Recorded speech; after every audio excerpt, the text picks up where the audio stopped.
In this video, we're going to show the process of conducting the pre-performance session. As in all sessions, you need to start by opening the bladder meridian, and you do so by following the opening and closing sequences that have been explained in the initial 3 videos.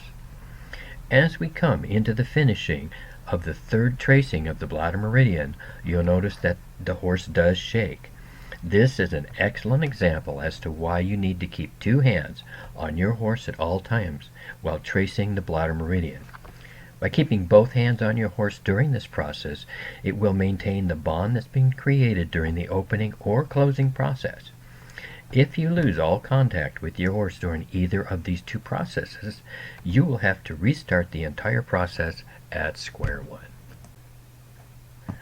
I have brought out the reference material that's included in your package to show you that if you need to refer back to it, do so. That is what it's there for. It will become easier to remember each time that you complete a session.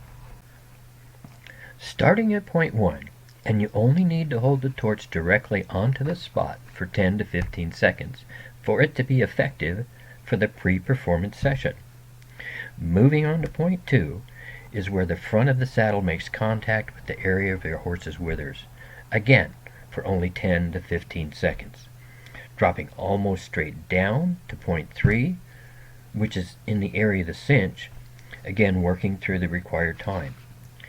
Then to move on to point 4, our camera will need to get to the other side of the horse for you to be able to see the actual point located on the inside of the leg, just above the front chestnut. In fact, letting the torch touch the top of the chestnut puts you in the correct spot.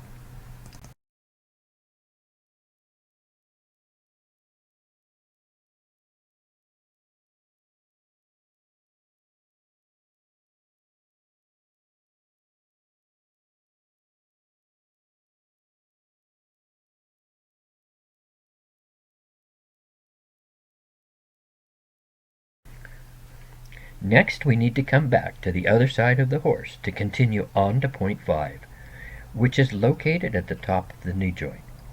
Here I tilt the torch slightly to show the location of the point.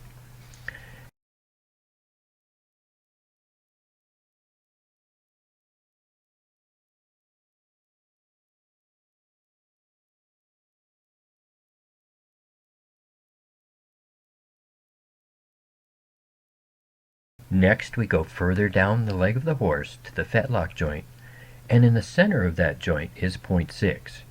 Here again I've tilted the torch slightly to once again show the location of this point. Normally, you will not tilt the torch as I have done. In order for the torch to be the most effective, you need to place the torch directly on the point and have no light showing. To get to the last 2 points, we need to move on to the rear leg. Point 7 is located in the area of the stifle, and specifically just above that indentation located on the front of the rear leg. It happens to be about 2 inches above that indentation located within the area of the stifle. Moving on to point 8. It too is located on the rear leg, and it's located close to the area of the hock. This point is located where the muscle ends and diminishes just above the hock where the hock indentation starts. Once that you've done all 8 points on one side, you need to do the same 8 points that are located on the other side of your horse. You also need to spend the same 10 to 15 seconds on all of the points on the second side of your horse. After completing the sequences on both sides of your horse, you will then need to remember to close both sides of your horse following the proper sequence. That will then close the entire pre-performance session. After you've closed off your horse properly, you're now ready to tack up and enjoy working with your horse in a much more relaxed frame of mind.